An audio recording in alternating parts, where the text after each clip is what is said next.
Hey, I'm Coach Ricky, and welcome to Mutiny Boxing. This is the Mutiny Way, my fundamentals program. In other words, if you've never thrown a punch before in your life, this is the program you're going to want.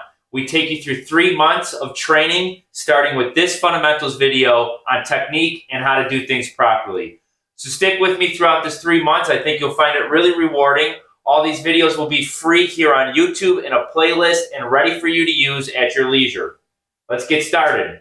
So we're going to start with stance. There's 2 stances. Right hand dominant, meaning my right side is my power side, and left hand dominant, meaning my left hand is my power side.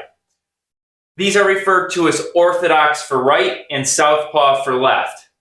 Now, in order to determine which stance you are, you might not know, so let's go over a couple tests, 3 of them, that are going to tell you which stance you are. The first one's an upper body test, and that's which hand do you throw a ball with? Or maybe even play a racket sport with? For me, that's my right. If I'm going to throw, it's coming out of my right side. That's my power side. The next test, the second one, is a lower body test. If you were to get down into sprinter's blocks and you were going to place a leg forward and that leg is responsible for launching you, which side or which leg do you put forward? This is probably going to be the forward leg in your boxing stance. For me, it is my left leg. So when I get down to sprint, I would probably put this leg forward. The last test, the third test, is a total body test. And what we're going to do is we're going to look at a different sport in track and field called the javelin. So if you've ever seen the javelin event, normally you have to pick up, or always you have to pick up a javelin or a spear with your dominant side, and you basically launch, you run into it, and you launch the javelin as far as you can. Now, when you are doing that walk up, and you're going to launch it, which side goes first? If you know the answer to these 3 tests, you will probably be able to determine with relative ease which stance you are. Again, it's southpaw, which is left side dominant in the rear, right? Our lead hand would be our right. Or it's orthodox stance, which is our left hand is the lead hand, and our rear hand, our power hand, is the right. Now, that said, what is the proper stance? How do you stand? What's your posture like? We're going to go over that now. Stance is one of those things that every coach kind of explains differently. How I explain it is by saying, you want your weight balanced 50-50 between both legs.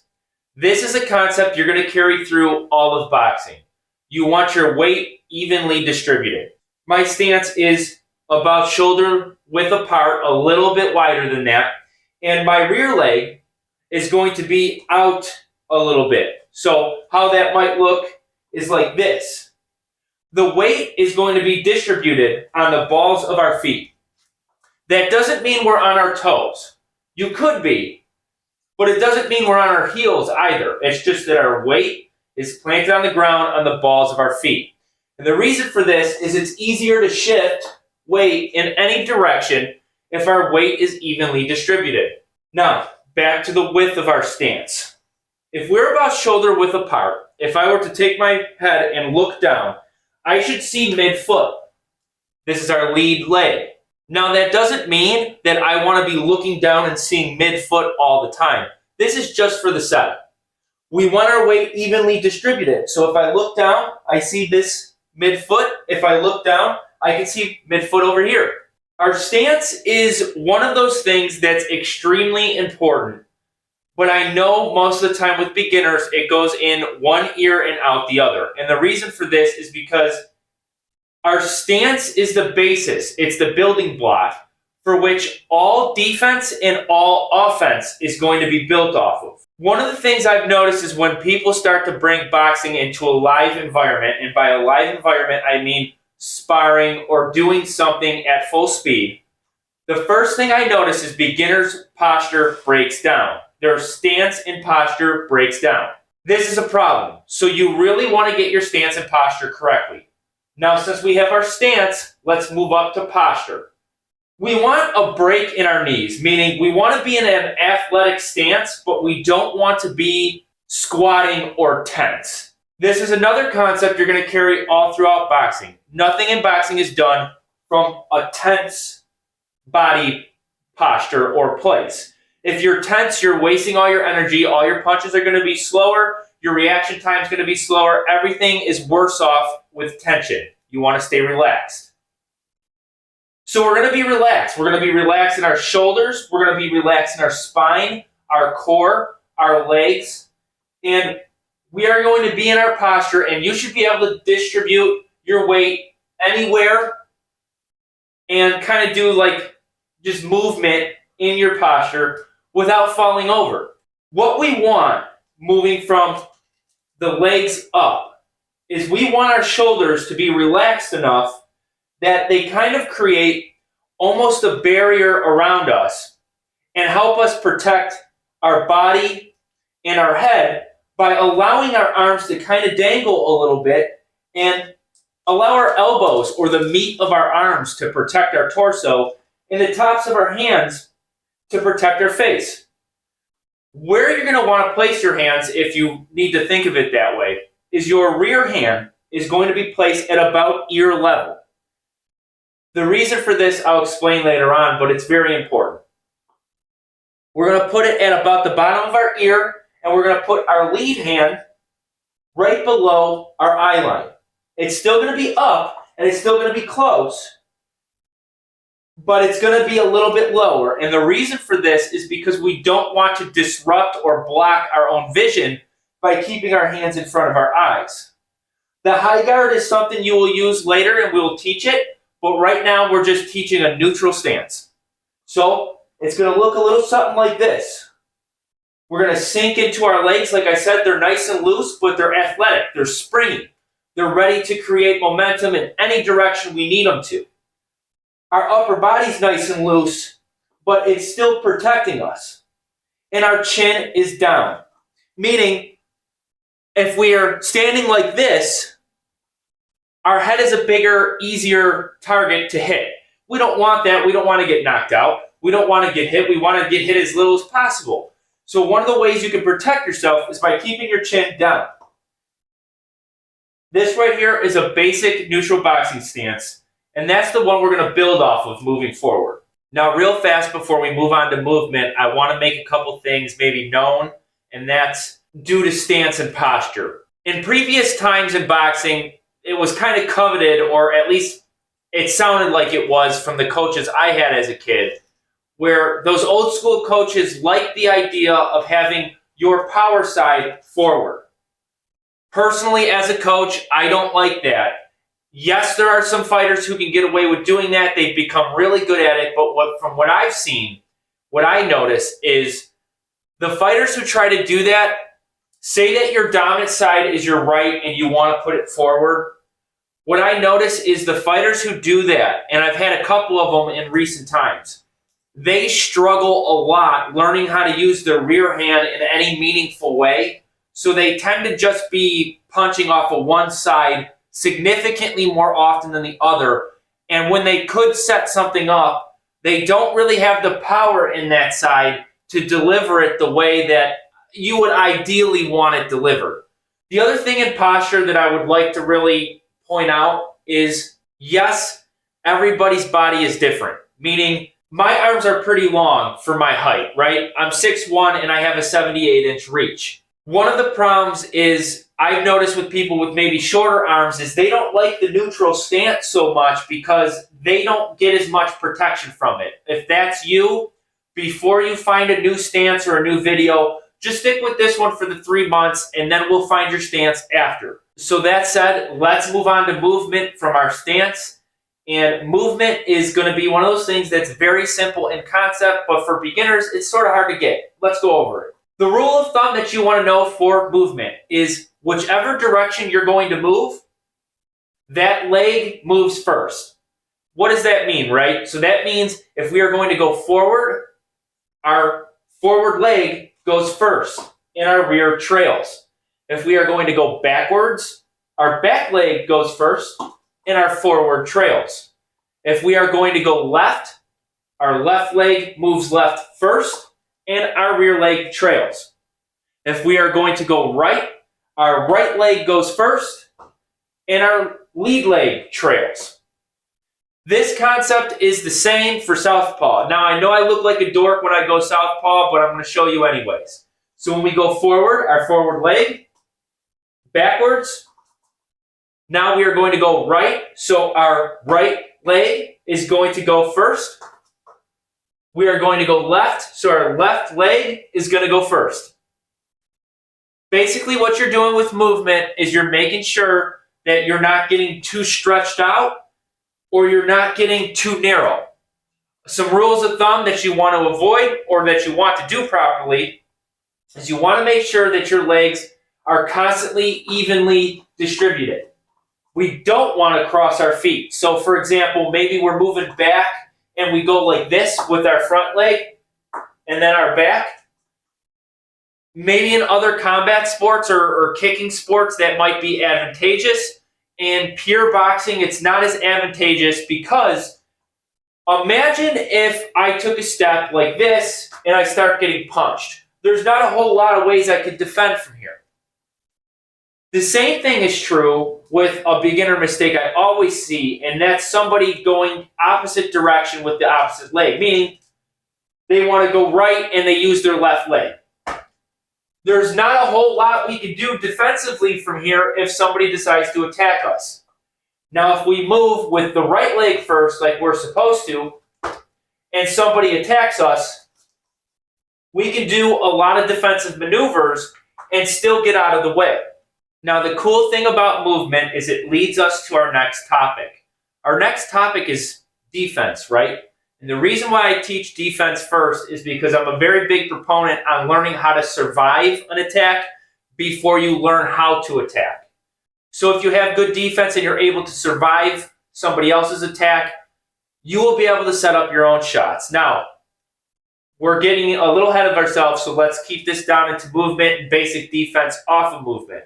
What if I told you that you can make a punch miss just through movement?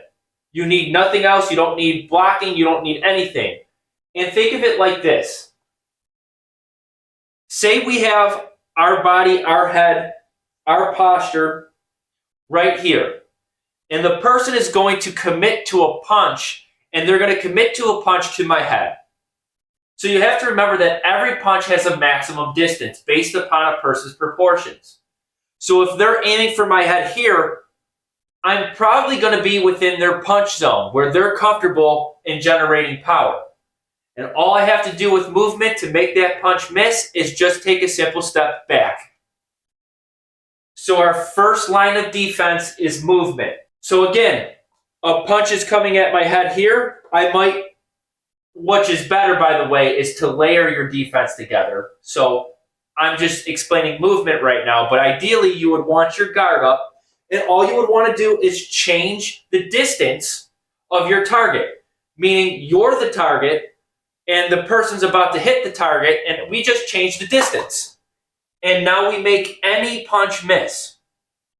So our guard is up, and now we are poised and ready to attack. If we are in the correct posture, the correct base, our weight is distributed evenly, like we talked about.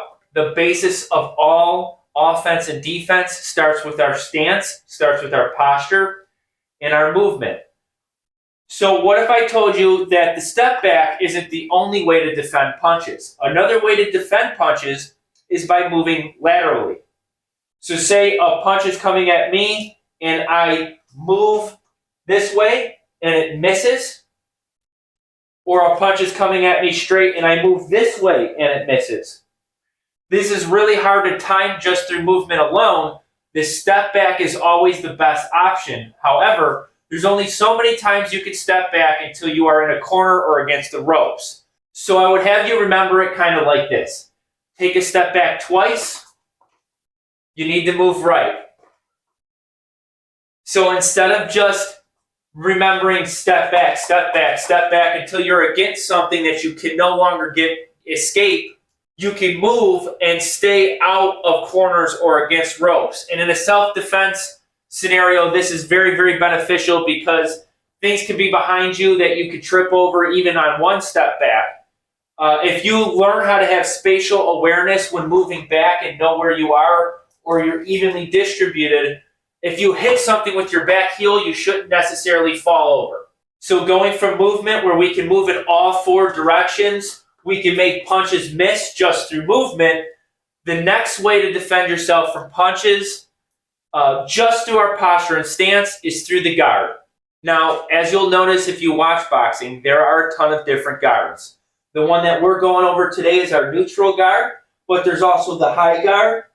There's also the Philly shell, a movement Floyd Mayweather is very known for, or a guard Floyd Mayweather is really known for. Another type of guard is the long guard. None of those things you need to worry about today. We are just going to go over the neutral guard. Off the neutral guard, there's different types of ways to block punches from coming in. We're going to go over 4. The first one is our elbows together and our hands up. So we might see a punch coming. Maybe it's an uppercut or maybe it's some sort of straight punch, and we might block like this. You don't want to hang out in this posture all day because somebody's going to come around and you're blinding yourself. So if you're going to use this block, don't use it for very long. And also, layer all your blocks in with a step back or some sort of movement because you want to take some of the power off the shot. With any sort of blocking, you are still absorbing the shot and it can still rock you or hurt you. The next type of blocking that we're going to talk about is called the parry. And what the parry is it's the use of the hands, preferably the palm, and we are going to use the hands to block or deflect punches. These work really well for straight punches, and parries are extremely effective when you get good at them. It takes some timing. It takes knowing the other person's rhythm. But one rule that you want to remember with your parries is do not reach too far and do not parry and drop your hands. If you're going to parry, preferably use your rear hand and bring it back home. We constantly want to bring everything back to neutral, all of our punches, all of our blocks, because if we leave our hands down, we can get hit with the shot. The next type of blocking, which I kind of normally don't teach beginners, but I'm adding it in this video to see how it goes, is called wedge blocking. Wedge blocking is the same concept as parrying, but parrying is a little bit easier because we use our hand. Wedge blocking, we use our forearm or our elbows. A punch is coming in, so we intercept it, pick it up to create a punching lane. We might see a punch coming in and we might deflect it or ricochet it in another direction. Like wedge blocking is something that's very advanced. It's a little bit more difficult and it usually works well against straight punches or really wide looping hooks. So if somebody does a really wide looping hook, we can step in and intercept it, and then you have punching lanes. Don't worry about that right now. That's an advanced concept. Just know the wedge block exists. The next type of blocking, which I think is one of the best forms of blocking, is just what I call the shield or the helmet block. That type of block is very simple. You probably intuitively know how to do it. And that's just raising our arm to block punches. Ideally, you would like to use the meat of your arms, but the problem with that is if we get way too caught up in trying to catch punches coming perfectly, what will happen is sometimes somebody will look like they're punching high and then go low as you raise your guard and you get hit in the stomach. It sucks. It happens. But you would almost rather catch a shot with the meat of your arm, because if you catch a shot just with your hand and there's a bit of an air gap, you tend to punch yourself, or if it's really tight, you can still get rocked. Now, it's better than eating a shot just raw. So again, the best way to use your guard is with what we talked about earlier, and that's movement. So we might block and move back or block and step. And what we're trying to do is take some of the heat off the punches and put ourselves in position to throw better punches. So now we know about the guard.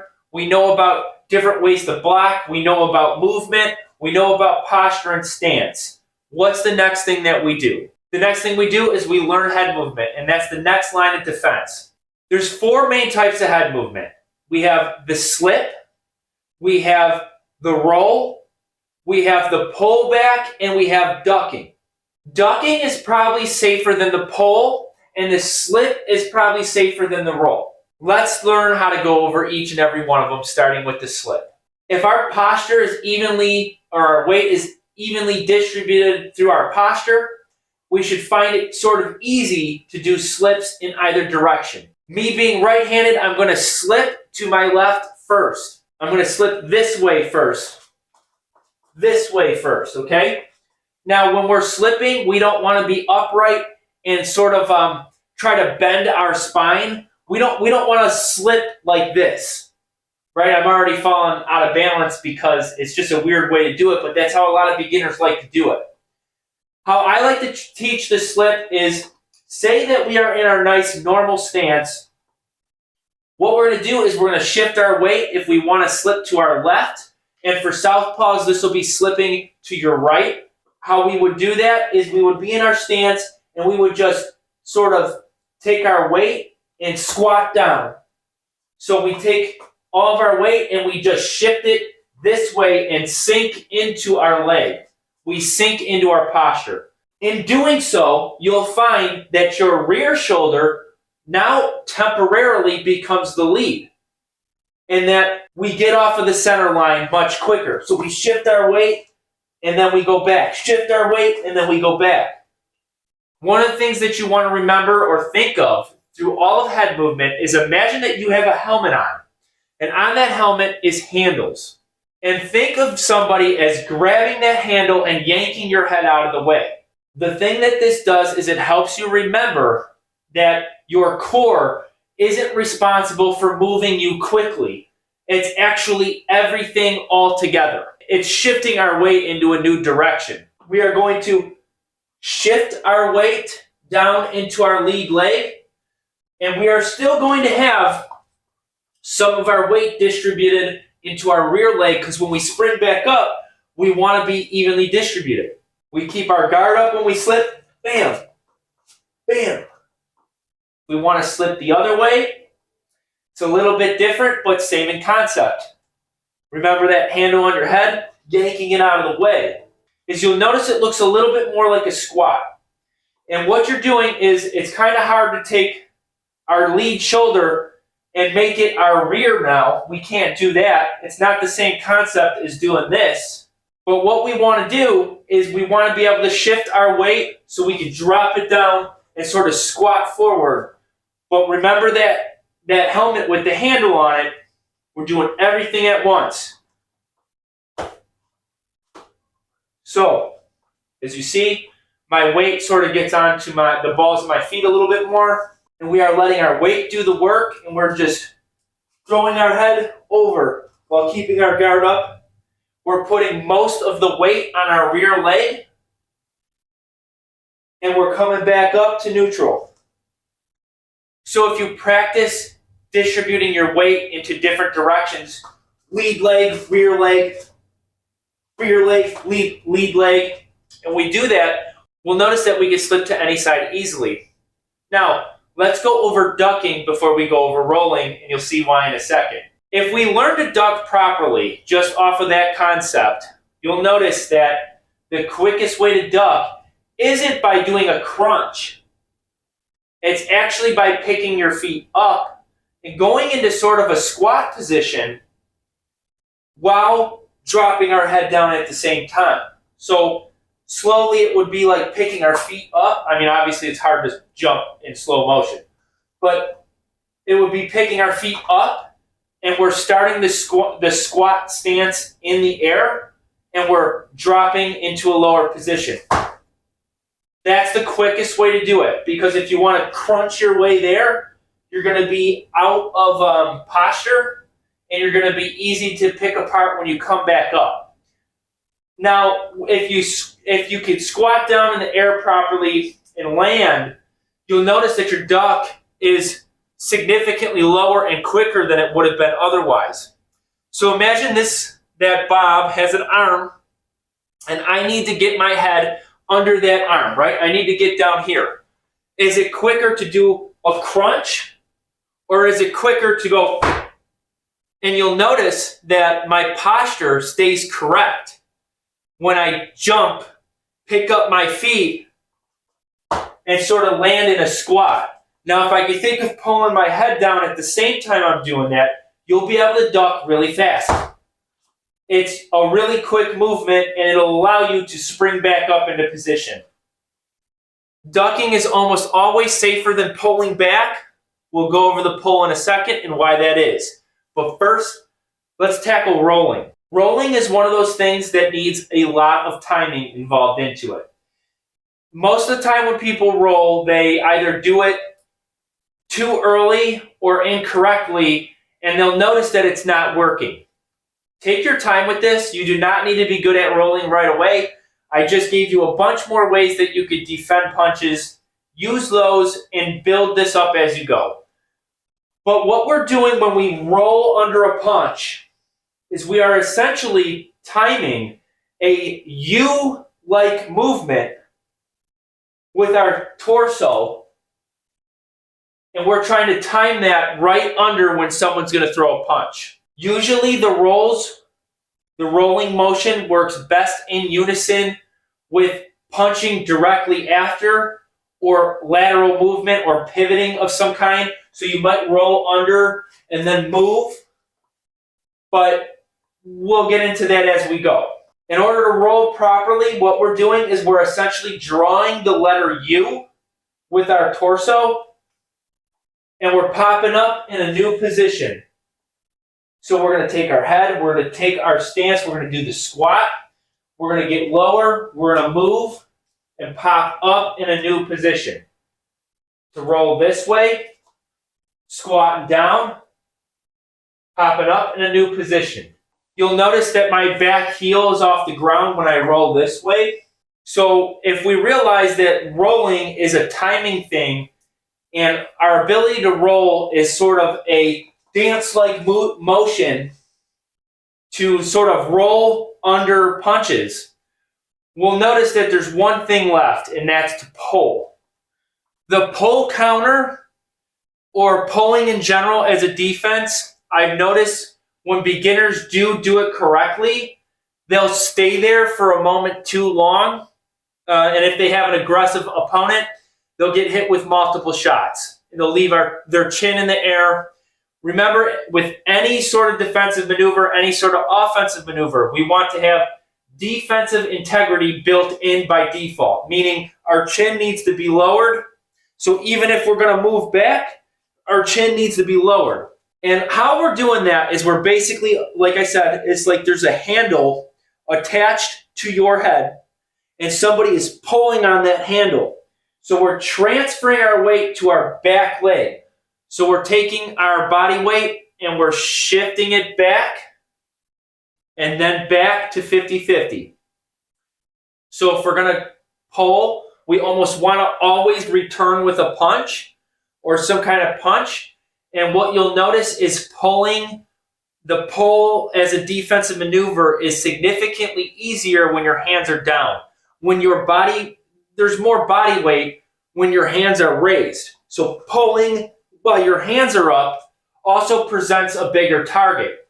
So one of the ways to do a pull easier is to sort of drop your lead hand. And this could set up a bunch of different issues. So what I would recommend is if you're going to pull and you're going to stay planted, you want to pull and you want to raise that shoulder up to try to take the heat off of anything coming, and you want to get right back in with one of your punches.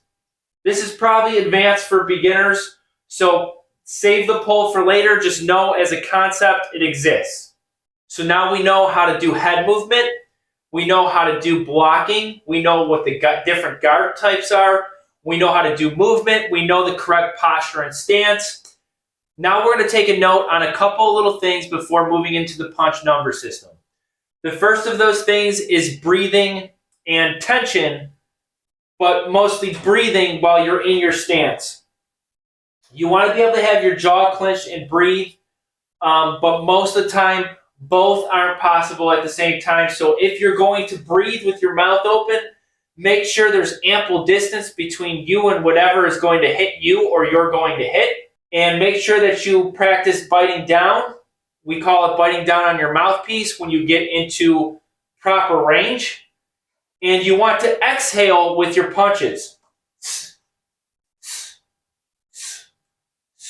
The reason why we're exhaling with our punches is because you want to remember to breathe. So now knowing that you want to remember to breathe, the next note is on tension and rotation. If we are going to rotate for any punch, this is for any punch, the power is coming from the ground first, and the only tension you should have is the moment before impact. You should not be tense, so if your target is here and I'm going to punch it, I should not be tense here.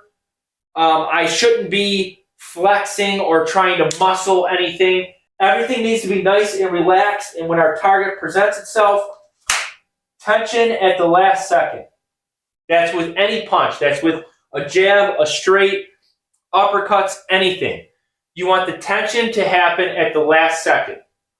So we are loose through our body, through our legs, through our core and our torso, our shoulders. We are loose. The only time there's tension is at the moment of impact. Now, that said, any punch we throw, whether it's a jab, a straight, any punch we throw, we want to make sure that we're having enough rotation that the momentum from the rotation should want us to rotate it back into neutral. So any punch that you throw needs to come back home into your stance. Now let's go over the punch number system. The punch number system is going to be something you're really going to want to use if you're going to use my workout series, and I'm going to use a very simplified punch number system. The punch numbers are going to be 1 through 6. So 1, 3, and 5 are going to be with your lead hand.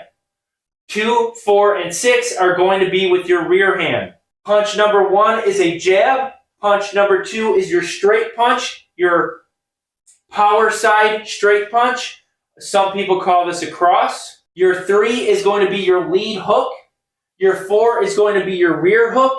Your 5 is your lead uppercut. And your 6 is your rear uppercut. We will go over if those punches are going to be to the body or to the head during the workout program. But right now, you only need to know punches 1 through 6. Other punches do exist, such as bolos and overhands, shovel hooks. There's all sorts of different things that you could do, but I will call those out specifically later on in the workout series. Right now, all you're responsible for knowing is punches 1 through 6. So now that we know the punch number system, let's start with punch number 1, which is the jab. A lot of people get caught up in trying to make their jab a power punch. Don't do this. It is a waste of time. You will start to see that you punch harder and faster the more that you train, or for the longer amount of time that you train, because your body and your neural system will adapt and create better pathways into making those movements happen. So before you worry about speed or power in anything, just recognize that doing the movement more often will help you solve both. And when you get to an intermediate level, we'll worry about how to make it even better then. But again, do not focus on making your jab a power punch. Your jab is there for reconnaissance, right? Information gathering. It's there for disruption, stopping your other opponent's movements or setups. It's there to help you set up other punches that are harder. It's there to frustrate your opponent into making them make choices or decisions which expose better opportunities for yourself. And it's there for distance management and control. So the jab is not meant as a power punch. If you really master the jab and you understand why the jab exists and how to do it properly, you'll notice that it saves you from a slew of bad situations. And it also creates a lot of really good situations. In order to do the jab properly, what you need to recognize is that the same concept as when we moved forward and we learned how to do that, you're doing that with a punch. What we want to do is we want to leverage that, and we want to take advantage of that situation and let our body weight and our weight shift forward and the momentum of that do the job of carrying our power into the target. So in order to jab properly, we might have our fist or our palm rather facing us in the start of our neutral position. If that is the case, One of the ways that we can create power, or we can create speed, or we can jab properly is just by learning that if we flip our palm down, that rotation alone just in our wrist is creating momentum. If you could take that concept and you can visualize it in the shoulder before the wrist, you will have a really mean jab. Again, that idea of rotational power is going to carry over to every punch that we do, so I really want you to understand that. Rotational power is not just rotation in our shoulders and arms. It really starts from the ground up. It starts with our ankles. It starts with our hips and then our torso. But with the jab, since there's not a lot of rotation, there's not a lot of rotational movement, what you really need to recognize is it's the movement forward that's creating any power. So if we team that together with rotation of the shoulder, and we're nice and loose when we start, we're not tense, you'll notice that we just pop the shot out there by creating rotation in our shoulder and forward momentum. Your hand will follow. So we start here and we want to take our shoulder and almost slap ourselves in the face with it. If we could slap ourselves with our shoulder, you'll notice that our arm just naturally comes out just as a byproduct of trying to slap ourselves with our shoulder. The point of having our shoulder this high is it also acts as defense. Yes, your body is exposed, but with every punch that you throw, you are susceptible to risk and reward. So we are going to let our shoulder rotation release the punch, and we're going to step forward with it at the same time. And we're going to flick our palm down. So shoulder rotation, the palm is going to squeeze and make tension at the last second. That's when you squeeze. And you're going to look down the scope of your rifle, so to speak. So if this is our rifle, we want to be looking right in between our index and our middle knuckle when it makes contact. We want the contact to happen with all of our punches on the hardest part of our fist. We don't want to land here or anywhere else because we're trying to punch so hard and we create momentum that even if it was hard, you're landing with the soft part of your fist, so it doesn't really work. Now, same thing with the jab as we talked about earlier, we're timing it all together. So we don't want to do this, and we don't want to do this. We want them both together.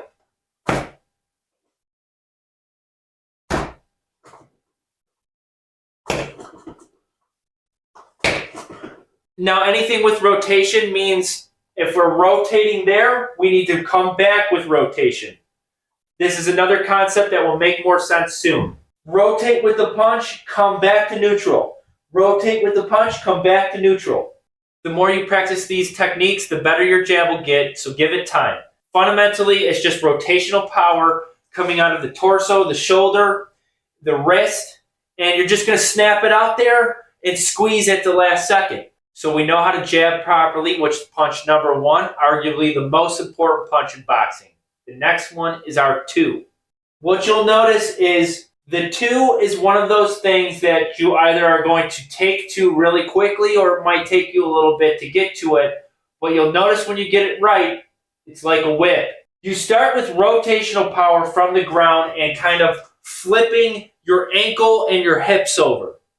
So think of it as you're going to stab somebody with your hip bone, right? So somebody's right here and we want to stab them with our hip bone.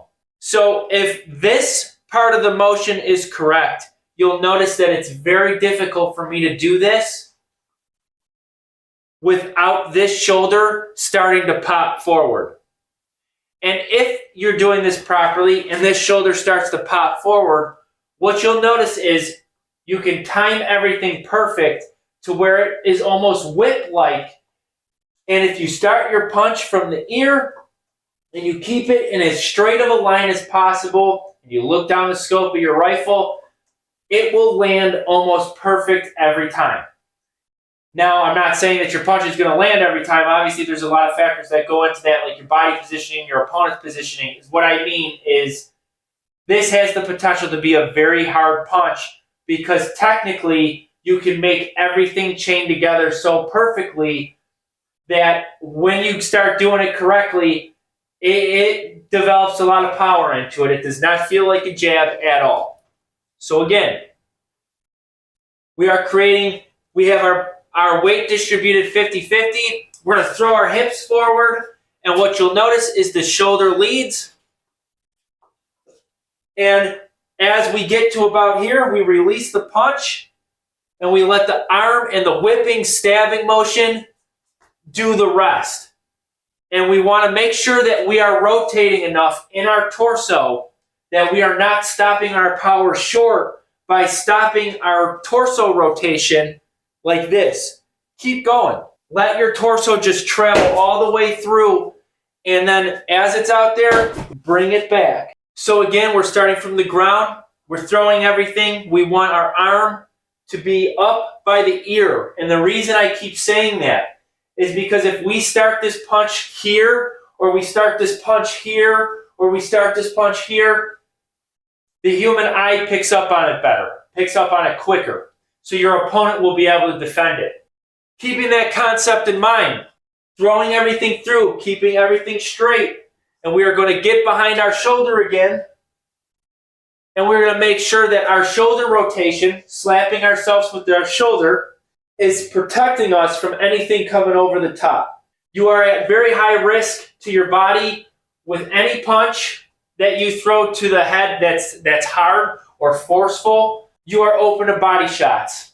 If you make this motion as fluent and as quick as possible, you will not be open to risk for very long. So make sure with any rotation, as I said, you're coming back. So that's our two in concept and theory.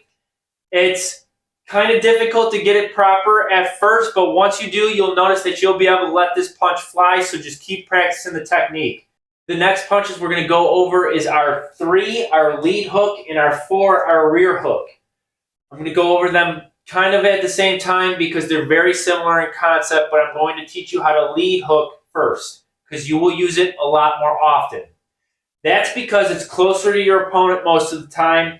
The distance between it is such in that a way that it's harder to see coming. Our rear hook has a lot of distance, so you'll be able to kind of see somebody open up and want to throw it, especially if it's not set up properly and it lands less often, but is often really devastating when it does land. I teach the lead hook, our 3, in sort of an old school way. I teach it with lead leg rotation. They don't do this anymore for a bunch of different reasons, but if you don't like the rotation, don't do it.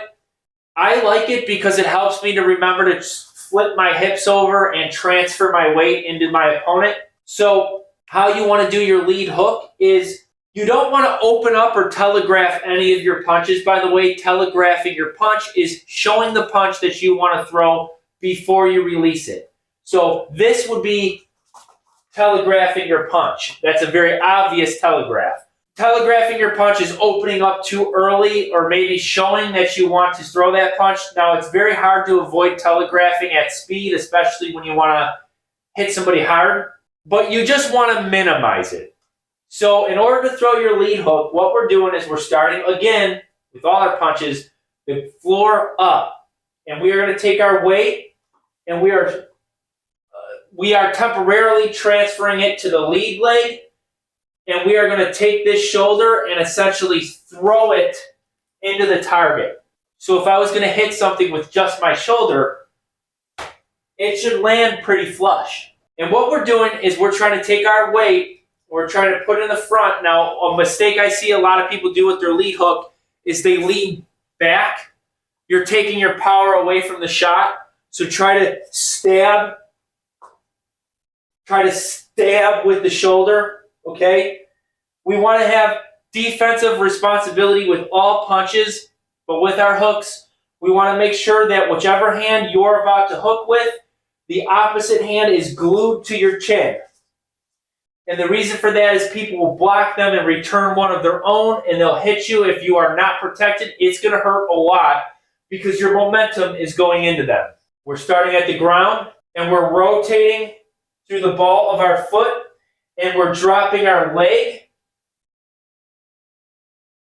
And our shoulder is going to follow. So, boom. We're keeping our fist level with our elbow, level with our shoulder. And the reason we are doing this is because if we hook like this, you're going to lose power. If we hook like this, you're going to lose power, or you're going to give yourself a potential injury.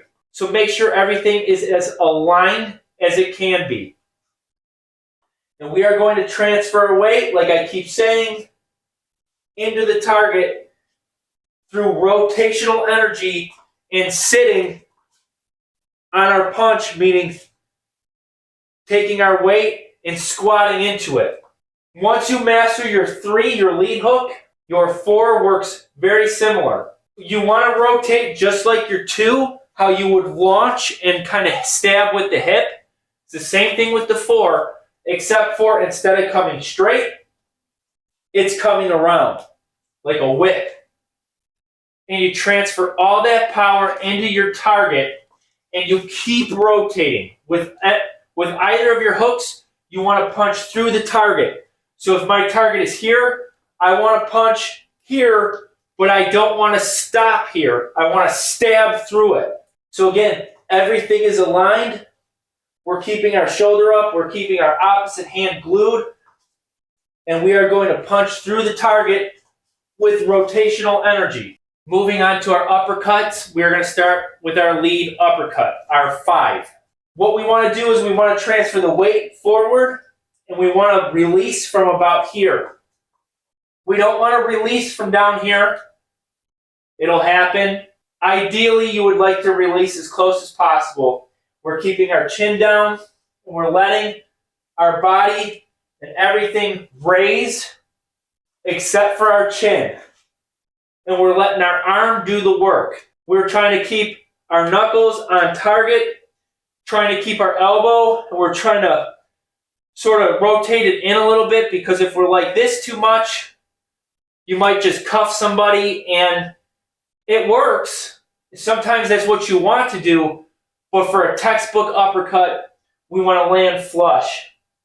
So we're going to keep our chin down, we're going to squat down, we're going to release the punch at about here, and pop up with everything at the same time, boom, and follow through with your arm, not your body. Squatting down, release, bam. Now again, you'll get better at these things as you practice more. Lead uppercuts are very difficult to land, but I'll teach you some sneaky tricks to land them throughout the series. Just stick with me.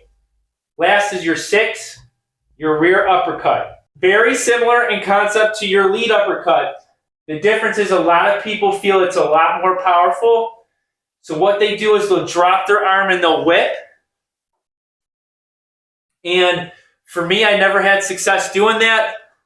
Since my arms are so long, it's kind of obvious what I'm going to do.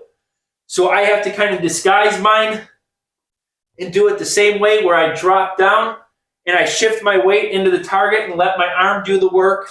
And I release the punch at about the same depth that I would release my lead uppercut from, and just let my arm do the work. So again, rotational energy, same as your 2, same as your 4, stabbing everything at the same time, aligning with the knuckles and letting that punch, letting the arm do all the work. Now, since we know each punch individually, 1 through 6, how would you throw in combination? Well, if you were paying attention so far, I've really been stressing about shoulder rotation, rotation of the hips, rotation from the floor. The reason why you're rotating everything so much is your rotation back into place actually starts the next punch. So if I step with my punch and I'm looking down the scope of my rifle, when I start to rotate that punch back, you will notice something. This shoulder will be poised to come forward faster. So if I jab, you'll see that this shoulder is poised to shoot forward. Bam! You'll see that my 3, my lead hook, is poised to shoot forward. Bam! You'll see that my 6 is poised to rock forward. Bam! I could 3 again, I could 2, And you could just punch in combination all day by making sure that you get back into position and rotate properly from your punches. If I don't rotate properly and I do this, now I have to do a full movement to get into the next punch. You're chopping your movements down, you're conserving your energy, and you're doing everything correctly by rotating out and back. You can throw any punch you want. The only exception to the rule is when you want to throw punches, 2 punches or more from the same side, meaning you might double jab, or meaning you might lead hook high, lead hook low. You'll notice that even if you rotate back, it still takes an extra second. But imagine if you weren't rotating back. I was going boom, boom. It would take longer. It'd be like a circle instead of... The last 2 concepts I want to talk about is level changes and feints. First, we're going to go over level changes because it's really simple. You don't have to try too hard. If you want to jab high or you want to jab low, the only thing you have to do is do that squat we talked about, and you go straight into a level change. Just do the squat, pick your feet up a little bit, boom, boom. You'll notice that level changing is not difficult if you are 50-50 balance. Where level changing becomes difficult is if I have weight way too much on one side or the other. You'll notice that it becomes a little difficult to change levels. Last concept is feints. Feints are kind of hard to teach. Anybody who says they have the magic formula to feints, it probably works for them as an individual, but everybody has a different way of feinting. Couple things to keep in mind about feinting. Feinting only really works when somebody respects the punches on the other end. If you don't have any power, or you know, like, say that I'm boxing a 4th grader. Am I going to be scared every time the 4th grader looks like they want to, like, throw a punch? No, I'm going to sit there and stare at them. In order for feints to work, they have to kind of be afraid of what you're doing to begin with. But there's 2 main ways to think about feinting. You can go halfway to a target and stop, or you're faking or baiting that you're going to throw a punch that you're not really going to throw, or maybe you're going to break the rhythm. So I might look like I'm going to jab, right? I want to fake jab. So I might look like I'm going to jab and then release the jab. That's one way to feint. Another way to feint is you might pull a punch back. And that sudden movement makes somebody flinch or do something, so you can actually set up your punches that you want to land, or maybe let go of a combination or get them to move. Basically, what feints are is ways to bait our opponent into doing something. Now, that said, we've covered a lot of topics today, and I don't feel entitled to your likes. I don't feel entitled to you subscribing to this channel, but I'm doing this all myself, and I'm really trying to get this information out there because part of Mutiny Boxing's mission is to make boxing more accessible to people who don't have an opportunity to do so in any other way. Keep watching. Look for the Mutiny Way playlist. We're going to have a lot more videos, and we're going to take you from beginner to intermediate level. And after that, I'm going to have an intermediate level skills series all available on YouTube. So just stick with me and let's keep going. Good luck, guys. Keep training.